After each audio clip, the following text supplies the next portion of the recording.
अस्सलाम वालेकुम, this is clinical dietitian आमना और मेरी एक्सपर्टीज़ वेट लॉस और पीसीओएस में है। क्या आप एक वेट स्टक के इशू को फेस कर रहे हैं? आप एक्सरसाइज भी कर रहे हैं, आपकी डाइट भी अच्छी है, बट वेट आपका जो है वो स्टक है, तो उसके लिए I will give you an instant solution, जो कि ये प्रोडक्ट है lemon grass oil. We all know कि लेमन ग्रास हमारे डाइजेशन के प्रोसेस के लिए कितना अच्छा है।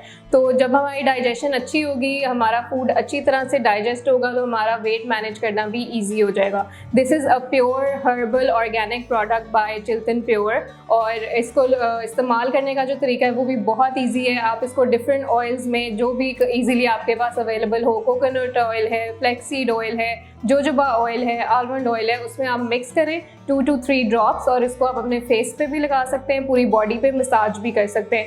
ये एंटी फंगल है, एंटी बैक्टीरियल है, तो आपके जो एक्नी और स्किन इश्यूज़ हैं उनके लिए भी ये बहुत अच्छा रहेगा। So I would definitely recommend this, it's worth giving it a try.